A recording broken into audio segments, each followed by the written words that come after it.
কেমন আছো সবাই? আশা করি সবাই খুব ভালো আছো। তো তোমাদের সঙ্গে নিয়ে আজকে ব্লগটা এখান থেকে শুরু করছি। ওদের স্কুল তো খুলে গেছে, সেই জন্য এখন ওদের স্কুলে যাওয়ার পালা। সকাল থেকে না কিচ্ছু করতে পারিনি, মানে ভিডিও তো বানাতেই পারিনি। রান্নার এত তাড়াহুড়ো ছিল, সেই জন্য ওদেরকে খাইয়ে দাইয়ে একদম পাঠিয়ে দিচ্ছি, তারপর আমি ব্লগটা শুরু করছি। তো ওরা যখন খাচ্ছিল তখনই আমি একটু একটু করে ব্লগিং করছিলাম। তো আমার ছেলে দেখে আবার হাসছিল জানো। তো আমি বললাম যে ঠিক আছে তুই খা, আমি তোর টিফিনটা গুছিয়ে দিই, তারপর আমি আমার কাজগুলো করব।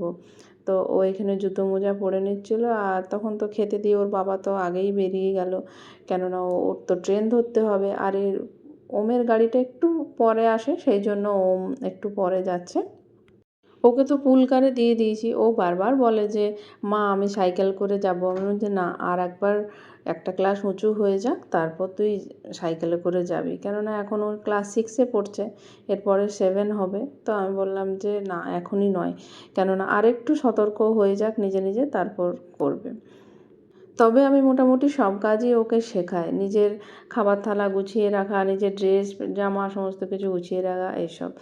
তো ও তো চলে গেল, তো আমি এখন বিছানা তো সকাল থেকে গোছানোর সময় পাইনি, তাই এখন বিছানাটা গোছাতে চলে এলাম। ওরা চলে গেলে এইসব কাজগুলো করি। আর বেশিরভাগ সময়টাই ওর বাবা বিছানাটা গুছিয়ে দেয়, কেননা আমি ঘুম থেকে উঠে একদম নিজের কাজে লেগে পড়ি, তারপর আমি তো নিচেই থাকি আর ওপরে আসি না, আর তখন ও বিছানাটা গুছিয়ে রাখে। তো আজকে যেহেতু খুব তাড়াতাড়ি ছিল, সেই জন্য কারোরই বিছানা আর গোছানো হয়নি, সেই জন্য আমি এখন বিছানাটা গুছিয়ে নিচ্ছি।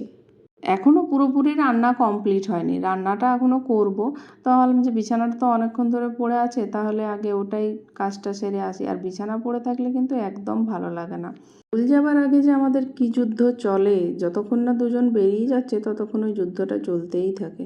আর এখানে দেখো ওর মেশিনটাও পর্যন্ত গোটায়নি। ও তোমাদেরকে বলা হয়নি না, ওর রাতে ঘুমানোর সময় এই মেশিনটা লাগিয়ে ঘুমাতে হয়, না হলে ওর ঘুম ভালো হয় না, আর ঘুমের প্রচণ্ড ডিস্টার্ব হয়। এটাকে বলা হয় স্লিপ অ্যাপনিয়া। এটা আমরা প্রথমে বুঝতে পারিনি, তারপরে অনেকটা অসুবিধা হচ্ছিল, তারপর অনেক পরে বুঝতে পেরেছিলাম। তো এই মেশিনটাই ওর জীবন বলতে পারো, মানে কিছু হোক না হোক এই মেশিনটা সব সময় ওকে ক্যারি করতে হয়। তো সেই জন্য মেশিনটা ভালো করে যত্ন করে রাখতে হয়। তা ও তো গুছিয়ে দিয়ে যায়, কিন্তু ওই যে আগেই বললাম যে আগে থেকে গোছানো হয়নি বিছানাটা, সেই জন্য আমি এখন গোছাচ্ছি। আর এক হাতে করে গোছাচ্ছি বলে আমার ভীষণ অসুবিধাও হচ্ছে, তাই এরকম লণ্ডভণ্ড হয়ে যাচ্ছে। দাঁড়াও আমি একটু ফোনটা রেখে গুছিয়ে ভালো করে লাগিয়ে দিই। এই দেখো আমার লাগানো হয়ে গেছে। আর আমি এখন নিচে চলে এলাম, ওই যে এখন খেতে দেব। একটু ডাল সেদ্ধ দিয়েছিলাম, তো ডাল সেদ্ধটা একটু পেঁয়াজ লঙ্কা একটু জিরে ফোড়ন দিয়ে তেল দিয়ে ভালো করে মাখবো। গরম ভাতের সাথে খেতে কিন্তু বেশ লাগে।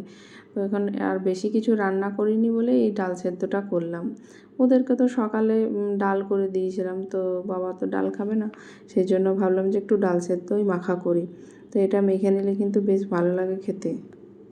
এখন ডাল সেদ্ধটা মাখা হয়ে গেলেই খেতে দিয়ে দেবো, তার খাবো, গোছাবো, গ্যাসটা পরিষ্কার করব। তো দুপুরের কাজ তো আমি সব সেরে নিয়েছিলাম। এখন বিকেলবেলা ভাবছিলাম কি, আমি না ফুচকা একদম করতে পারি না। অনেক রান্না করি কিন্তু ফুচকাটা কিছুতেই করতে পারি না। তো ভাবলাম যে একবার ট্রাই করে দেখি। তো একটুখানি ময়দার একটুখানি সুজি মাখলাম, ভাবলাম যে দেখি পারি কি না। তো আমি দেখো এখানে বেলে নিয়েছি, আর এই কটাই করেছি, বেশি করিনি, শুধু ট্রাই করার জন্য। আর এখন এই কড়াইয়ে দিয়েছি, তো এই দেখো পুরো ফুলে গেছে। এইটা আমার জীবনের খুব বড় সাকসেস। আমার ভীষণ মন খারাপ করতো যে আমি ফুচকা পারি না বলে। আমি অনেক রান্না করেছি কিন্তু ফুচকাটা কোনো দিন পারতাম না। আর আজকে যে আমার কী আনন্দ হচ্ছে, সত্যি ফুচকাটা ফুলছে দেখে আমিও ফুলে যাচ্ছি। আমি যে কতবার ফুচকা ট্রাই করেছি তার কোনো শেষ নেই। কোনোবার পাঁপড় হয়ে গেছে, কোনোবার লুচি হয়ে গেছে, অনেক কিছু হয়েছে, কিন্তু এরকম কোনো দিন ফোলা ফোলা হয়নি। তো আজকে যে হয়েছে না, আমি খুব খুশি। এখন বাইরের ফুচকা তো খাই, কিন্তু বাড়িতে যদি বানাতে পারি তো তার থেকে আনন্দ আর কী হতে পারে বলো। তো আমার না ভীষণ সত্যিই আনন্দ হচ্ছে। আর দুপুরবেলাতেই না একটা করেছিলাম, আলু ভাতে দিয়ে রেখেছিলাম, তো সেটা মাখবো এখন ছোলা টোলা দিয়ে। তো দেখি কেমন হয় খেতে, তারপর তোমাদের জানাবো যেটা খেতে কেমন লাগলো। ফুচকাগুলো যত ফুলছে আমার তত আনন্দ হচ্ছে। এই দেখো 1 প্লেট ভেজেছি, আর একটুখানি আছে, আর কয়েকটা ভাজলেই খাওয়া হয়ে যাবে। ফুচকাগুলো তো আমার ভাজাই হয়ে গেছে, আর কয়েকটা বাকি আছে, সে কটা ভেজে নেব। আর ওকে বললাম যে তুমি তাহলে আলুটা মেখে দাও, তাহলে তাড়াতাড়ি খাওয়া হয়ে যাবে, আর আমি খাবো আর সবাইকে খাওয়াবো। ভীষণই আনন্দ হচ্ছে আমার ফুচকা তৈরি হয়েছে বলে। আর এই ফুচকাটা ভীষণ ক্রিস্পি হয়েছে। তো দেখো এখানে আলু মাখা হয়ে গেছে। চলো এবার আমরা ফুচকাটা খেয়ে নিই। আর তোমাদের ভিডিওটা কেমন লাগলো অবশ্যই জানিও। ভালো লাগলে লাইক, কমেন্ট, সাবস্ক্রাইব করে দিও। এখনকার মতো টাটা, বাই বাই। তোমরা সবাই ভালো থেকো, সুস্থ থেকো।